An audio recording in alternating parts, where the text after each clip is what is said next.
Bonsoir, Madame Bertrand reçoit ce soir pour parler des victimes du tabac. Je vous les présente.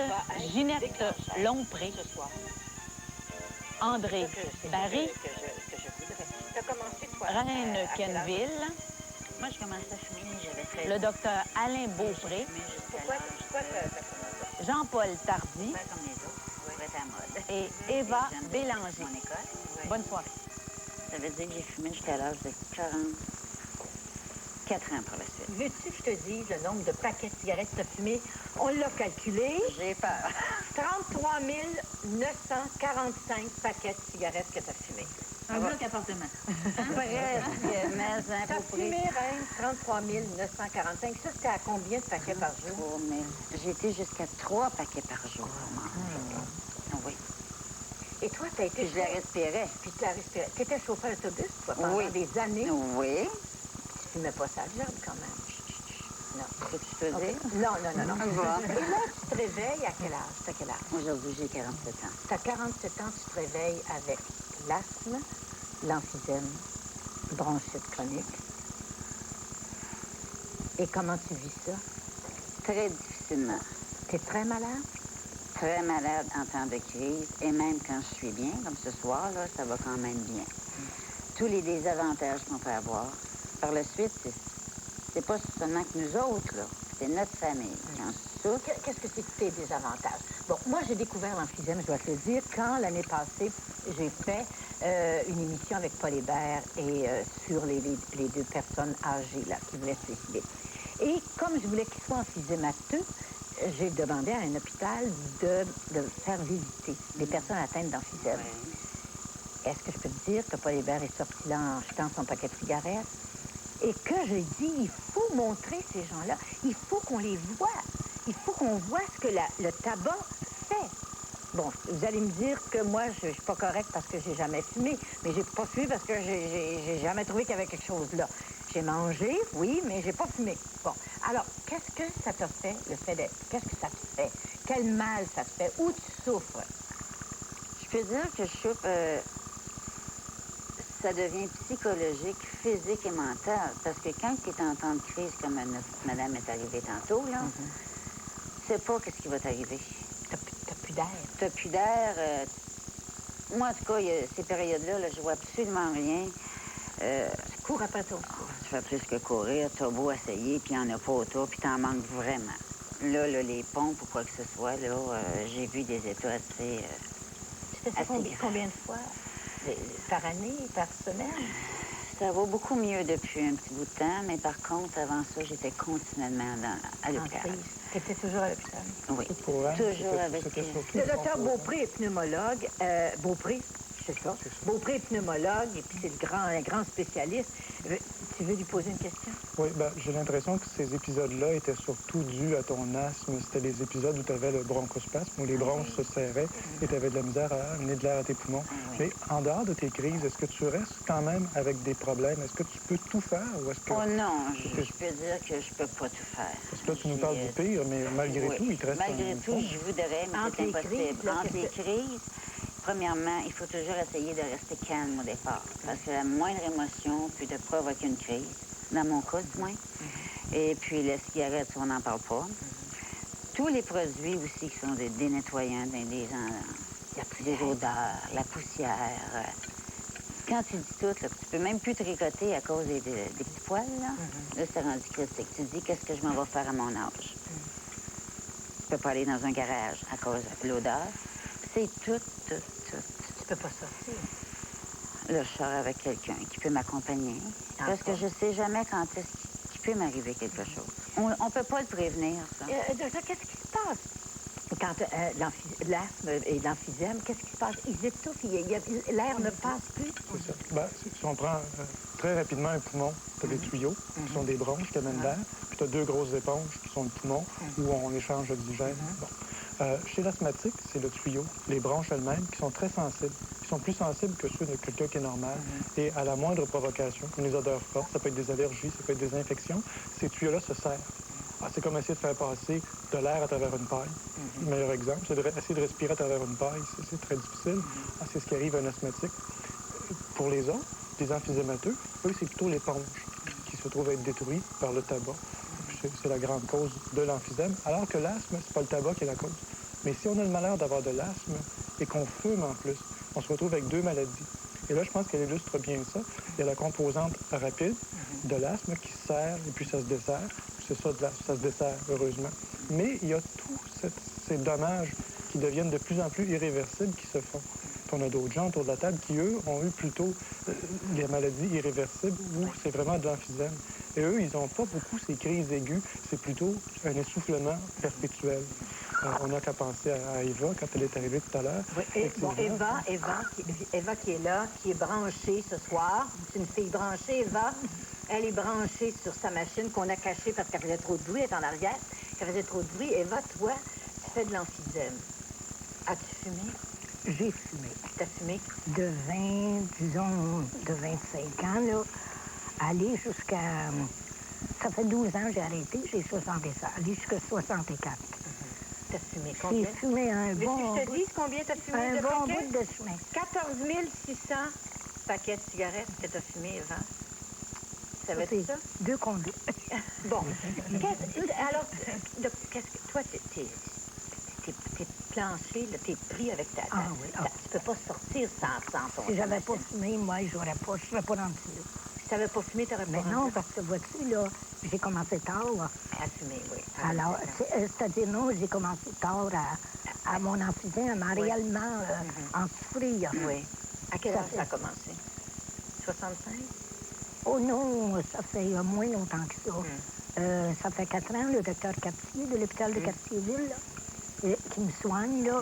Mais ça faisait 2-3 ans que je tirais de la patte, là, tu sais, là, qu'il m'arrivait quelques crises de temps à autre, là.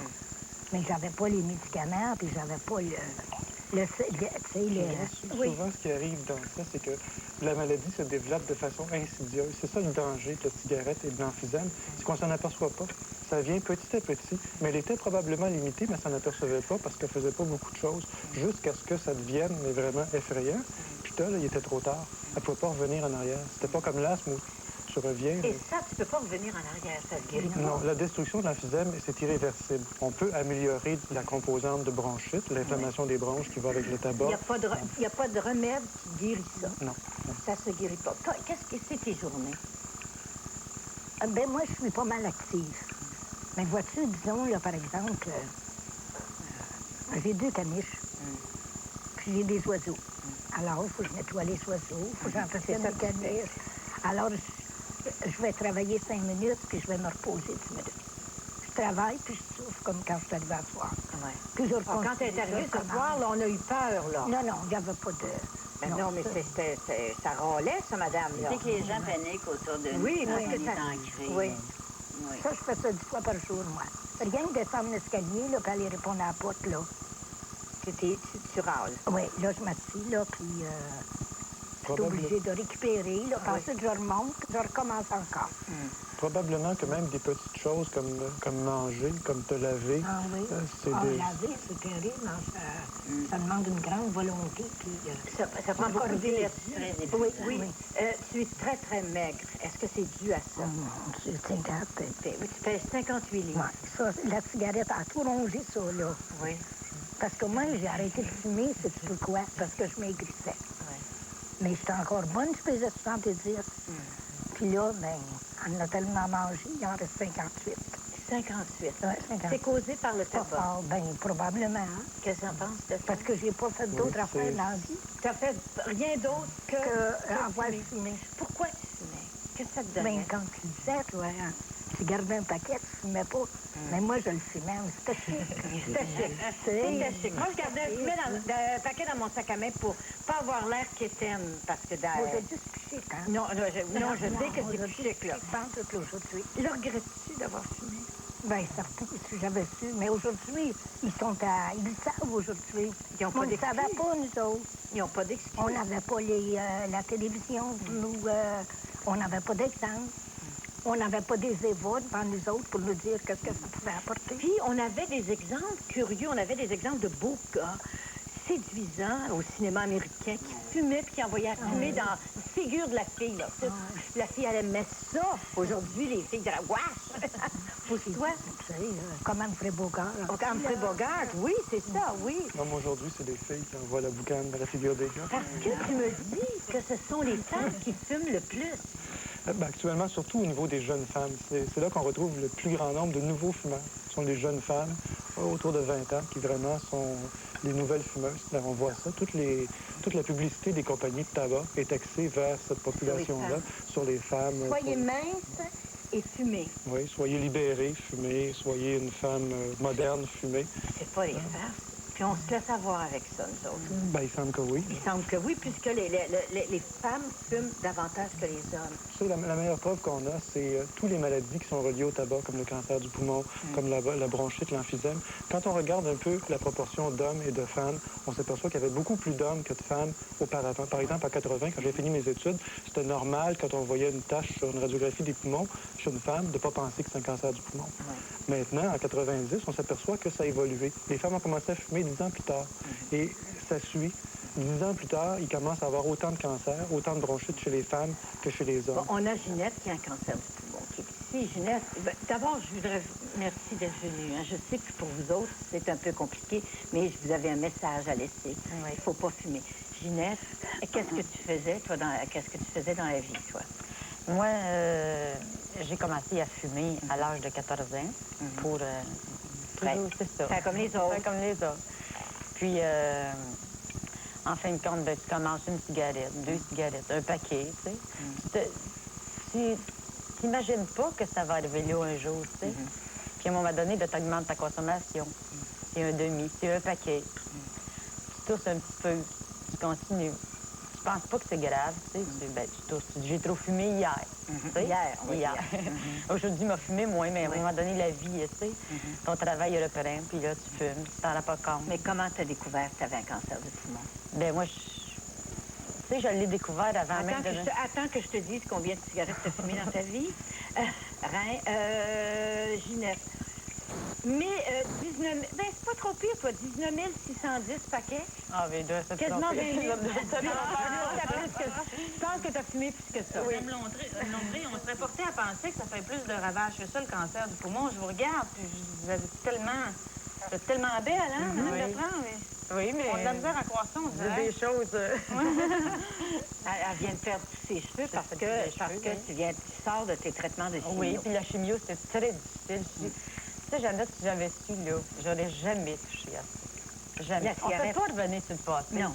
Mais si ce soir, on est ici, moi, en tout cas, si je suis ici, personnellement, là, si on peut arrêter des personnes, tu sais, si on peut sensibiliser des gens à arrêter de fumer avant qu'il soit trop tard, avant d'être rendu là, tu sais. Qu'est-ce que tu pensais, Ginette? Pas moi malade. Moi, je fume, mais moi, j'avale pas la fumée. En fait, toutes ces bonnes excuses. Non, on y pense, parce que avant, on n'en parlait pas, mais maintenant, on entend parler. Depuis une dizaine d'années, je veux dire, Mais pourquoi tu continuais? Je sais pas.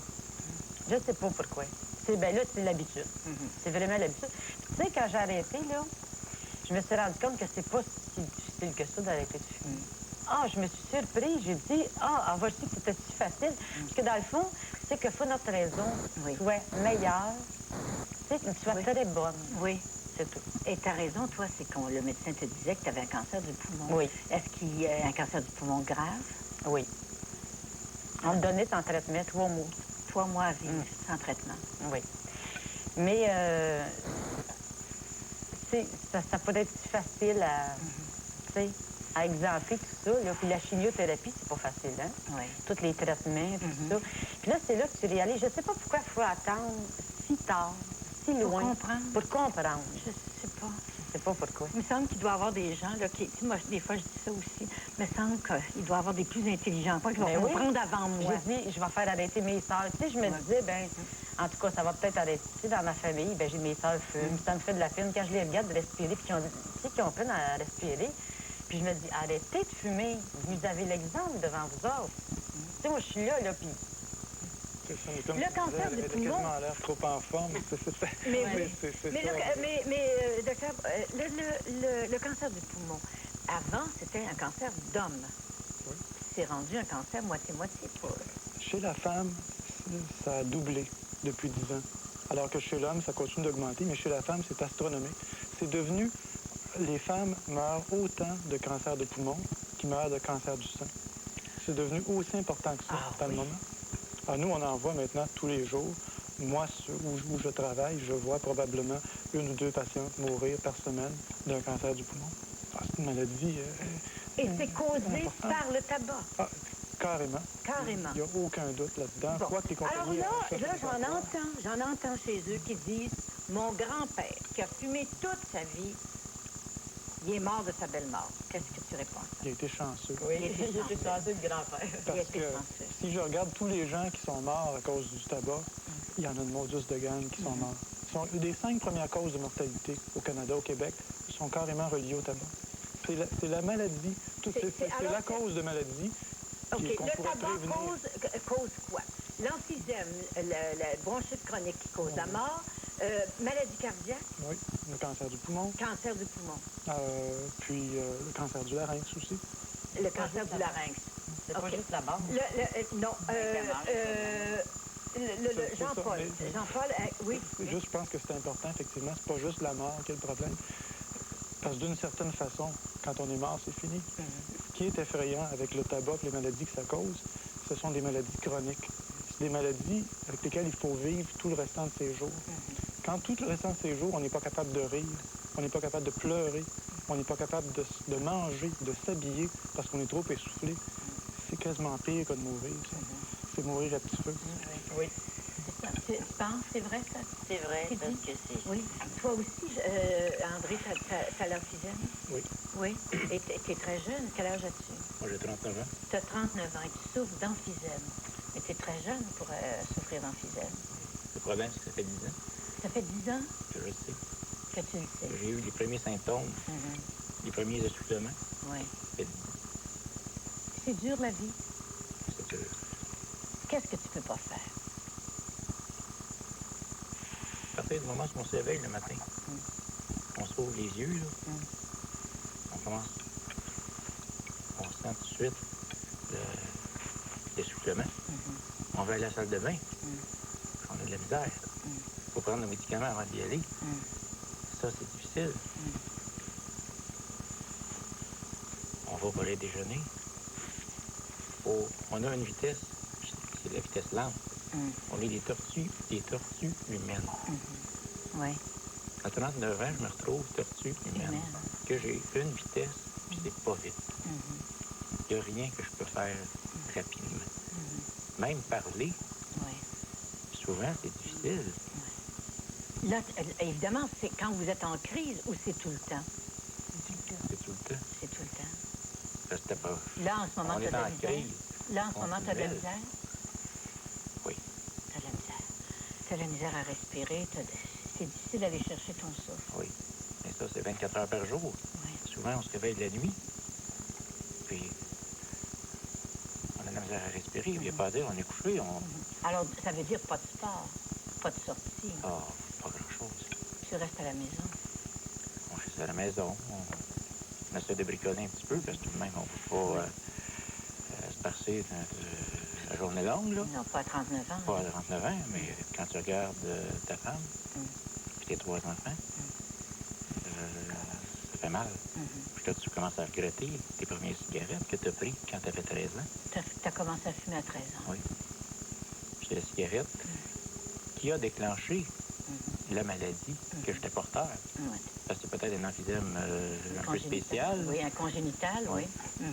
Alors, c'est pas une vie, tu dis. C'est pas une vie. Toi, t'attends un poumon. Moi, j'attends une transplantation. De poumon. Ça fait 13 mois que t'attends une transplantation du poumon. Pour revivre. Pour revivre, oui. Est-ce que tu considères que c'est pas une vie que tu vis? Ben, c'est pas une vie certaine. J'ai passé 29 ans à vivre normalement. Que je pouvais courir, marcher, faire du bicycle, aller patiner. Je peux plus faire ça. Donc, c'est des choses que j'ai connues, que j'ai perdues. Ta vie de famille, c'est comment? La vie de famille, c'est difficile dans le sens. Je regarde souvent, excusez, mon épouse qui se demande si j'ai pas la transplantation, qu'est-ce qu'il va faire elle? Je la sens qui est inquiète. Tu n'es plus capable de gagner ta vie. Donc, ça fait 2 ans que j'ai toujours quitté mon emploi. Ouais. Puis ça, c'était peut-être la chose la plus difficile à accepter. Que tu te retrouves à 37 ans, puis tu peux plus travailler. Puis tu regardes ta petite famille, là, ça fait mal, ça. Est-ce que tu souffres quand tu as tes crises aiguës? Est-ce que tu souffres? C'est quoi la douleur? Est-ce que c'est une douleur ou c'est cette peur d'étouffer, de manquer d'air? La douleur, on l'a dans le sens que c'est inquiétant de manquer d'air. Mais par contre, il y a des traitements, on apprend à se contrôler. Il y a des cours que j'ai suivis pour apprendre à contrôler justement mes essoufflements. Mais le plus difficile, c'est moi, ça me choque. Quand je fais un exercice, puis qu'avant, ça ne m'essoufflait pas, puis là, maintenant, ça m'essouffle. Tu te sens diminué. Oui, oui. Exemple, je vais rentrer, on s'en va à la banque. Bon, on rentre, on s'en va à la banque. Mais là, quand on est rendu dedans, il faut arrêter puis reprendre notre souffle, un peu comme Eva a fait tantôt. Donc, j'allais lui donner une couple de minutes. Mais si la caissière est là, qu'elle nous attend, elle ne sait pas pourquoi qu'on est là, qu'on est dans la porte puis qu'on attend. Parce que c'est une maladie qui, extérieurement, ne paraît pas. À moins qu'il soit très essoufflé. À moins qu'il soit très essoufflé. Bon, là, vous n'avez pas l'air terriblement malade, Non. là. Or, vous êtes de grands malades. Ce sont de grands malades. On a ici, on va revenir, on a ici, c'est Jean-Paul, qui a un cancer de la gorge. Tu as une voix, on va prévenir les gens, tu as un trou ici pour respirer, sinon tu ne seras pas ici. C'est ça. Bon, alors on t'a fait, toi, tu as un cancer du larynx et on t'a fait un trou. Une ouverture. Et pendant des années, tu as pratiqué une voix qui est une voix de l'ésophage. Exact. Et tu t'as fumé à quel âge, toi? Bon, j'ai fumé, c'est un peu comme tous les jeunes de mon temps, vers 14-15 ans. Puis, on a continué ça, je dois vous dire, c'est peut-être même avant la création de la Société canadienne du cancer qu'on a commencé à fumer. Oui. Alors, c'est inutile de vous dire que c'était général. Chez les jeunes, on voyait ça comme une preuve de maturation. Une étape à franchir. Maintenant, dans mon cas, j'ai fumé pendant autour de 30 ans avant de passer ce que j'appelle à la caisse. Il fallait que je paye pour mon plaisir. Et on m'a découvert des nodules cancéreuses sur les cordes vocales. J'ignorais, avant qu'on me dise ça, que la cigarette pouvait provoquer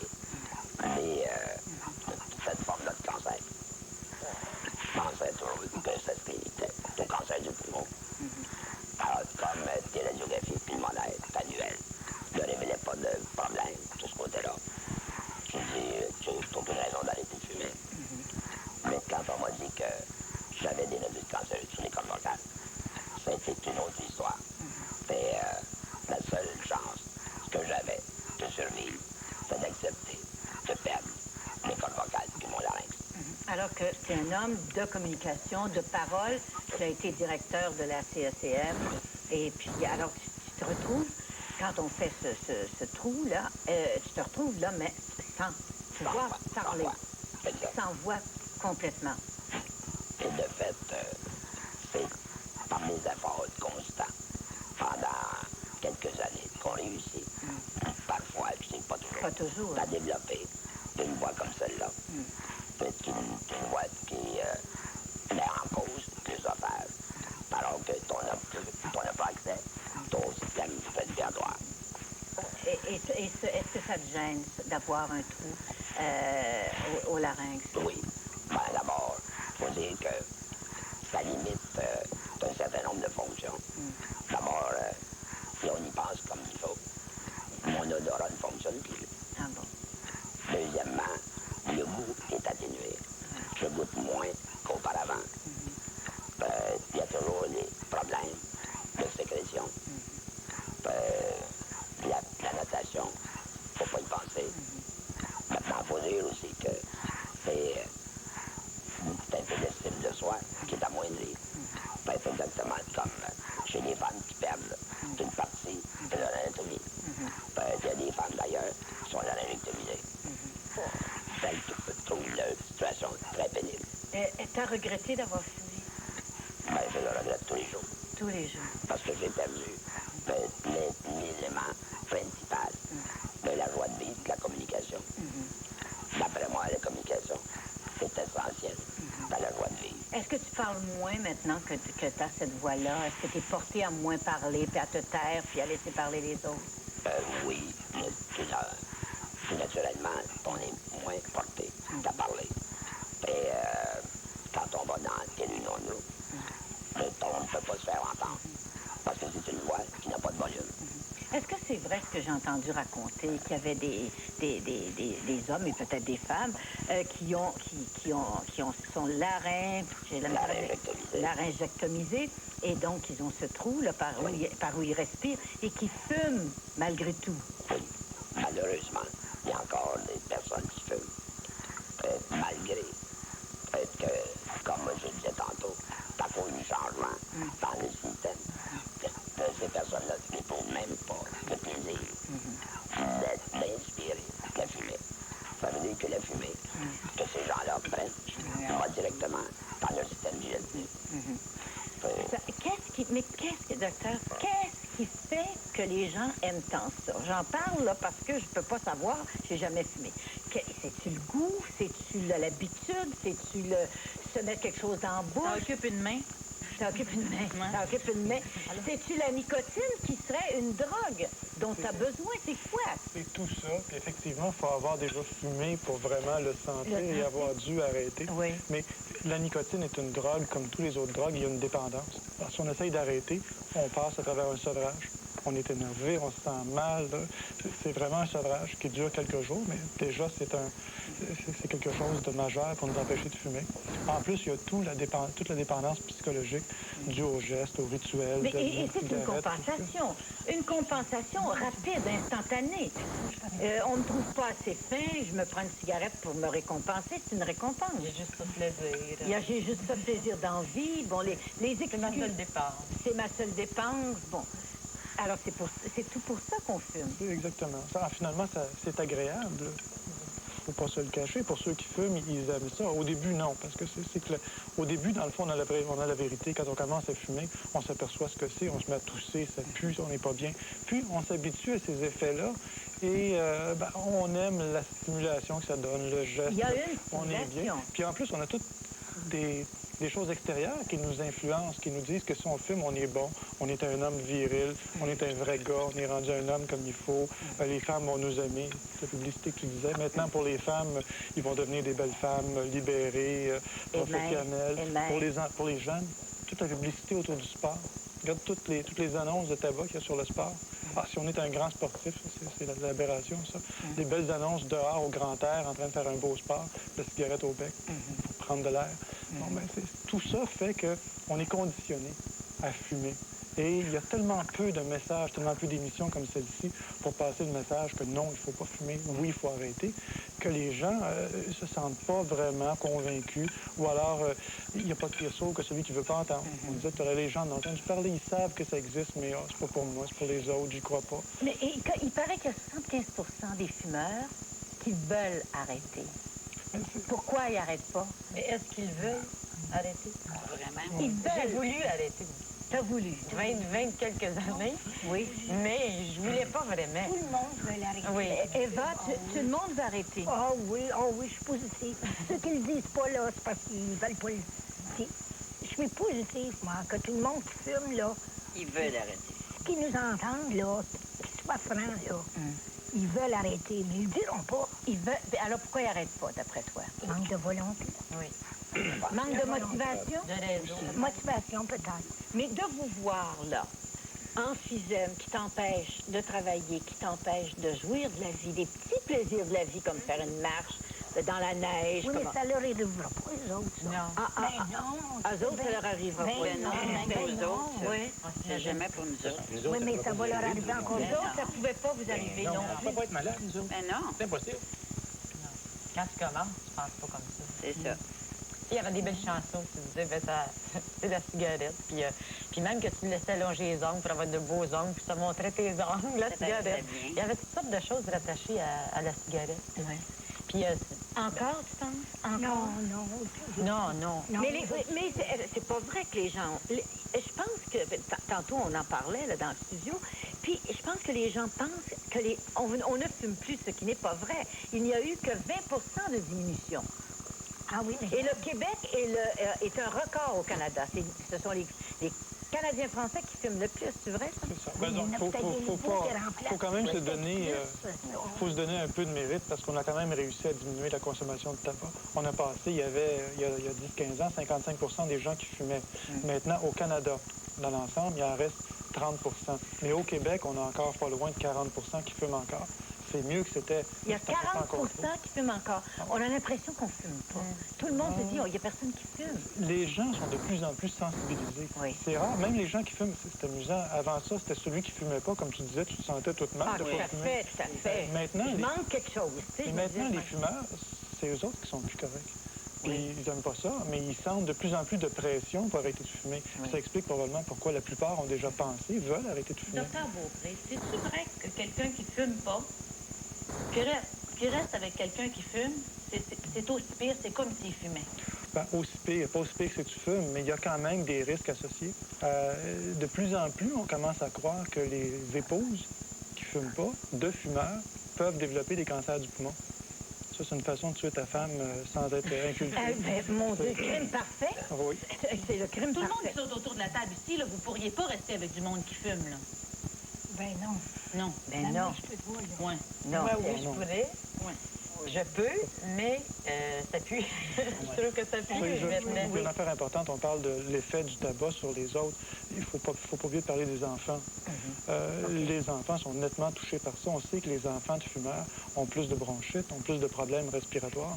Ça, c'est quand tu penses que tu fumes puis que tu fais ça à Mais tes les enfants. parents, de nos jours, les parents, ils veulent des super parents. Ils veulent être des super parents. Ils achètent tous les livres. Puis Ils fument. je te gage qu'ils s'occupent beaucoup de pollution, de choses écologiques, toujours avec la cigarette pendant ce temps-là, sans penser que c'est peut-être le principal facteur polluant pour leurs enfants ou pour les autres. Il y a 800 000, 8 000 Québécois qui sont morts l'année passée du tabac. 8 000 Québécois qui sont morts du tabac. C'est pas des chiffres en l'air, ça. C'est important. Et il faut en prendre conscience, mais souvent, ces chiffres-là, tu sais, ça demeure des chiffres. Tu entends des chiffres, là, puis tu dis, bon, puis après, c'est pour les autres, c'est pas pour moi. Je pense qu'il n'y a rien que comme d'avoir vécu l'expérience dans sa famille, dans ses amis. Écoute, moi, j'ai des amis que je connais qui n'auraient jamais voulu cesser de fumer, puis qui soudainement viennent d'apprendre qu'un de leurs meilleurs amis a eu un cancer du poumon à 40 ans, et lui, il n'a pas eu la chance de s'en sortir. Il est décédé. Ça te donne un coup, hein. Tu commences à réfléchir. Ah, c'est peut-être ça qui te fait vraiment penser, plus que des chiffres. Des chiffres, on entend parler, les accidents d'auto, ça t'impressionne pas. C'est quand tu es touché personnellement, soit que toi, tu es diminué, ou que tu vois quelqu'un de ta famille qui est pris, ou peut-être que tu vois une émission comme ce soir où il y a des gens qui viennent te dire « Attention, ça existe. » Puis regardez où est-ce qu'on est rendu d'avoir fumé. Ginette, quand tu as appris que tu avais un cancer du poumon, est-ce que tu fumais à ce moment-là? Oui. Et ça a été ta motivation. Mais Oui. c'est épouvantable d'attendre cette motivation-là. Est-ce qu'on va attendre chacun d'avoir un cancer ou de faire de l'emphysème pour arrêter? Je sais pas pourquoi. Tu sais, maintenant, aujourd'hui, on n'a pas de... On le sait. Ils font tellement de publicité que la cigarette fait des torts, puis tout ça. Mais on fait les sauts, puis... ben, c'est ça. On pense toujours qu'à nous autres, ça nous arrivera pas. Qu'est-ce que tu as mal aux hanches? Est-ce que tes hanches, tu as très mal aux hanches? Mhm. Tes hanches sont désagrégées, tu m'as dit. Mhm. Est-ce que c'est dû aussi au tabac? Tabac, naturellement, c'est dû à ça. Parce que si j'aurais pas fumé, au départ, j'aurais pas été des problèmes de santé à ce point-là. Puis les médications qu'on prend à ce moment-là, de très fortes doses, en intraveineuse de cortisone, ainsi de suite. Il y a un paquet de médicaments que tu es obligé de prendre pour pouvoir... moi, dans mon cas, disons que ça l'a attaqué. Ce qui est arrivé pour Anne, c'est qu'elle avait de l'asthme, elle a fumé, son asthme est devenu 2 fois plus sévère. Elle a dû prendre de très grosses doses de cortisone. Il faut faire attention, il y a beaucoup de gens qui, grâce à la cortisone, survivent et sont bien. Mais dans son cas, à elle a eu un effet secondaire plus rare, mais qui était une nécrose des têtes des 2 fémurs. À ce moment-là, à cause de ça, elle a dû avoir des prothèses. Mais ça, c'est effectivement... T'as des prothèses, je comprends pas, t'as des prothèses, t'as des hanches artificielles. T'as 2 hanches artificielles. Complètes. Alors, si elle n'avait pas fumé, son asthme n'aurait pas été aussi sévère, elle n'aurait pas eu besoin d'autant de cortisone et ça ne serait pas arrivé. Ça ne serait pas arrivé. Alors, donc, tu marches avec des cannes, t'as très mal aux hanches. J'ai beaucoup de difficultés. Il y a des journées que ça ne fonctionne pas du tout. As-tu envie de t'en aller sur la rue Sainte-Catherine puis de crier au monde « Arrêtez de fumer, bande de caves ». As-tu le goût? D'écrire sur la table. J'ai le goût de te crier. Tu penses qu'ils t'écouteront pas? Non. Il y a sûrement des oreilles qui vont nous écouter ce soir, puis qui vont prendre garde à tout ça. Puis vraiment s'asseoir là puis dire « C'est vrai. C'est pas qu'à nous autres que ça arrive. » Il y en a qui vont dire « Mais regarde, elle a l'air très bien. » Ça paraît pas, non. Ça paraît pas, là. Tout le monde... Les gens me voient, là, où ils appellent à la maison. « Bonjour, Reine, comment ça va? » « Ça va bien. » Comment tu dirais « ça va pas? » Ça change quoi dans leur vie, eux autres? Hein? Alors que toi, tu as de la misère. En dedans, oui. Puis comme je te disais tantôt, il y a aussi la famille qui souffre beaucoup dans ça. OK, parle-moi de votre entourage. OK. C'est quoi, là? C'est qu'en ayant ces maladies-là, premièrement, l'histoire d'entretien de maison, moi, je suis plus capable d'en faire du tout. Fait que j'avais la famille qui venait, 2 garçons. Très difficile, naturellement, pour des garçons. J'avais un moment qui s'occupait de moi. Mais par la suite, il m'a fallu quelqu'un d'autre. Les soins à domicile, à l'hôpital Maisonneuve-Rosemont, j'avais mon infirmière qui venait, puis je te jure que c'était pas toujours... Tu n'étais pas capable du tout à ce moment-là de non, elle venait pour mes contrôles, elle a toutes les semaines, puis voir les doses de médicaments, puis communiquer avec mes médecins, et ainsi de suite. Et puis, elle était toujours fidèle au rendez-vous, tu sais, pour me dire, ben Reine, ça, faudrait pas que tu t'aies ça dans la maison, ou vice-versa. Par la suite, c'est les enfants qui en souffrent, parce qu'à un moment donné, ils vont t'appeler, ils vont te dire comment ça va, maman. Tu dis, oh, ça va bien, tu sais, ça va bien. Mais là, ça fait pas 2 heures de ça, t'es rendu à l'hôpital. Ben, j'ai parlé à maman tantôt. Explique-moi les crises, comment ça marche. C'est qu'ils sont bien, ils respirent, là, bon, puis ils font une petite affaire, ils forcent, mettons, là, tu sais. Ils vont dans la cave ou ils vont au 2e étage. Puis là, la crise commence. Mais pour elle, on revient toujours, on parle d'asthme. Chez elle, c'est ça sa manifestation principale. En plus du reste, c'est qu'à un moment donné, pour une raison qui peut être n'importe laquelle, mais ça peut être cette fois-là, il faisait froid, il ventait, il avait une grippe, ses bronches se sont serrées tout d'un coup. Puis là, l'air passait plus. L'air passe Puis là, ça passe pas. C'est bloqué. Alors là, il faut qu'elle se rende à l'urgence. As-tu peur de mourir quand ça passe plus l'air? Non, je suis prête à mourir. Parce que c'était mon dernier emploi, ça, avant d'arrêter de travailler dans une résidence funéraire. Non, j'ai vraiment pas peur de mourir. Je me dis des fois, c'est pas... Non, mais as-tu peur que la vie parte, là, tu sais, puis que tu meurs étouffé, quoi? Je m'en attends. Je t'attends. De mourir étouffé, oui. Un médecin qui me l'a dit, oui. Moi, je vais vous poser la question inverse. Avez-vous peur de ne pas mourir? Bien, j'aimerais ça Est-ce pas que vous mourir, envisagez- parce est-ce que vous que êtes- vivre... Ouais. Ah oui, on tient à la vie. Mais vous pouvez vous imaginer à 80, 82. J'aimerais ça, oui, Oui. rendre là. Oui, officiellement, mais je serais mal commode avec ma canne, par exemple. Ça, je vous le jure. André, tu attends depuis 13 mois un poumon. Comment ça se fait que... Alors, pour André, c'est un peu spécial. Comme on disait tout à l'heure, il y a une forme particulière d'emphysème. Oui. Il n'a pas une protéine pour se protéger contre le tabac, contre les infections. À cause de ça, il a fait très jeune de l'emphysème, surtout dû au fait qu'il avait fumé, ça a accéléré les affaires. Chez des patients jeunes comme ça, qui ont autour de la quarantaine, on peut considérer de leur greffer un poumon. C'est assez récent.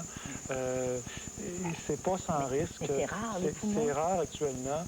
c'est toute une nouvelle avenue qui se développe. C'est une forme d'espoir, mais il ne faudrait pas que tous les gens qui sont âgés, qui ont des problèmes respiratoires, s'imaginent qu'on va faire des greffes de poumons demain matin. C'est vraiment plutôt l'exception que la règle. Alors, chez lui, c'est possible d'avoir une greffe pulmonaire, effectivement, mais c'est pas sans risque. Sûrement qu'il le sait, on en a parlé. Il a fallu qu'il pèse dans la balance, vivre comme il est là, et avec la vie qu'il comporte, puis le risque certain que comporte une greffe également. Vivre comme c'est là. C'est un choix pour en venir à la transplantation. On nous donne pratiquement un choix. Tu t'assois dans une chaise roulante pour peut-être 4 ou 5 ans qu'il va te rester à vivre, ou tu prends une chance. Puis, je lui ai demandé quel pourcentage que j'avais que l'opération soit une réussite. On m'a dit 75 %. À l'âge que j'ai, on le sait. Mais on m'a dit aussi que j'avais plus de chances de mourir avant l'opération qu'après. Ça m'a fait mal. Dû au manque de donneurs. Ce qu'on lui a dit, c'est qu'il était un candidat acceptable parce qu'il faut l'évaluer, tout ça. Donc, il pouvait être un candidat pour une greffe. Mais effectivement, actuellement, c'est un autre problème qu'on aborde, mais c'est le problème des greffes d'organes. Le plus gros problème qu'on a, c'est pas techniquement de les faire, c'est d'avoir des organes pour les greffer. Alors, les gens ne donnent pas leur poumon. Si les gens remplissaient la petite formule sur leur certificat de permis de conduire, à ce moment-là, lorsqu'ils ont des accidents, on pourrait utiliser, mais c'est chronique, c'est dans le monde entier. On manque de donneurs maintenant. Et donc, il faut avoir un poumon de quelqu'un qui est décédé, un poumon sain qu'on peut greffer, tout ça. Et lui, comme on lui a dit, on ne sait pas quand est-ce qu'un poumon qui est compatible avec lui va venir être disponible. Si je regarde juste cette année, on est rendu à 3 décès de personnes en attente sur 11. Il y en a beaucoup à l'hôpital, à Maisonneuve, il y en a beaucoup de malades d'emphysème, beaucoup de personnes qui ont de l'emphysème et qui sont très, très malades. Oui, là, juste une précision, c'est pas à Maisonneuve qu'on fait les greffes pulmonaires, c'est fait au Montreal Chest. Pardon, Montreal General. Oui. Mais non, à Maisonneuve, nous, on a un gros bassin de population où j'ai beaucoup d'emphysémateux. Mais plus particulièrement, je m'occupe du service des soins à domicile pour les malades pulmonaires. Donc, on est un service régional et on traite environ 400 malades par jour. 400 malades par jour, de grands malades. Que vous soignez à domicile. Oui, qui sont souvent comme Eva. Il y en a 250 qui ont de l'oxygène comme elle. C'est pas rare. Il y en a beaucoup de malades. C'est des personnes âgées en général? En général, oui. Ils ont plutôt autour de 60, 65 ans. C'est des patients de cet âge-là. Ils sont merveilleux, dis-le. Ils sont merveilleux. Ah oui, les soins à domicile, les infirmières qui viennent nous visiter, ils s'occupent de nous autres, là, on n'est pas des numéros. C'est merveilleux. Et puis, il y a les inhalothérapeutes aussi. Oui. Et puis, on a un numéro de téléphone. Moi, quand ma machine, là, a fait défaut, là, je t'appelle n'importe à quelle heure, ou la nuit, ou les fins de semaine. Croyez pas, ils vont partir du centre-ville, je demeure à Laval. Puis, dans une demi-heure, ils sont rendus chez vous. Ils te laisseront pas. Moi, je trouve ça merveilleux. Bien entendu ça, Mme Bertrand. Oui, ça fait du bien. Ils sont tellement tout le temps critiqués. Oui, ça fait du bien. Ça fait du C'est bien. merveilleux. Et puis c'est le même, moi, depuis 1 an, que je les ai, là. Puis j'en ai passé quelques-unes. Et puis ils sont tous pareils. Le sourire, puis ils sont jamais pressés. Ils vont t'écouter, ils prennent... ta pression est prise régulièrement. Tes poumons sont... Qu'est-ce que tu voudrais, Eva, dire aux jeunes, là? Tu sais, les 14-15, là, qui commencent à fumer? D'arrêter de fumer. Ils sont à... D'abord, aujourd'hui, là, ils n'attendront pas 70 ans comme moi, là, pour avoir la maladie. Non. Avec la pollution, là, à l'extérieur, que tout ça, là, à 30-35 ans, là... ça, c'est bon ce que tu mentionnes là, Eva. La pollution, docteur, est-ce que la pollution plus la cigarette, est-ce que ça fait le double effet? Non, pas à ce point-là. Pas à ce point-là. Je pense que le principal facteur, ça reste la cigarette. Ça reste la pollution va jouer un peu, mais il ne faut pas partir en guerre contre les autos, contre la pollution pendant qu'on fume. La première chose, c'est le tabac. La première chose, c'est le tabac. Je veux Alors, dire, le moi, raisonnement je pense des que fumeurs si- qui disent polluer pour polluer, tout est pollué. Je pense que si la personne qui fumait, la pollution, on pourrait s'en occuper de façon super intensive, puis dire les quelques cas qu'on aurait de maladies comme ça serait de la pollution. Mais dans le moment, c'est pas nécessaire de chercher. Hein. C'est aussi simple que ça, c'est la cigarette. Bon, bon, il y a tous ceux qui disent, moi, je ne fume pas, je ne fume que la pipe. Ça, c'est plus...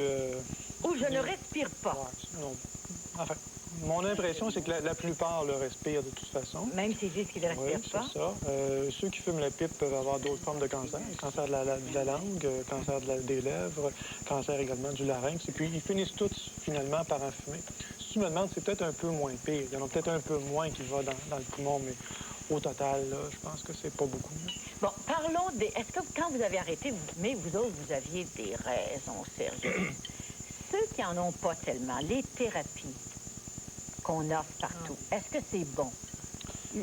L'hypnose, l'acupuncture, est-ce que c'est bon? Je pense que la première chose, là, il faut avoir la volonté puis la motivation personnelle pour arrêter de fumer. Comprendre que je suis en train de me tuer, je suis en train de me rendre malade, puis la vie est trop courte pour me rendre malade. Bon. Ça, c'est la première chose. première Si à partir du moment qu'on a fait cette étape-là, parce que tant qu'on n'est pas convaincu, tant qu'on n'a pas vraiment décidé d'arrêter de fumer, toutes les béquilles qu'on voudra prendre, ça servira strictement à rien. Quand on est convaincu, à ce moment-là, beaucoup de personnes, certaines arrivent à arrêter de fumer sans autre aide, comme ça, carrément.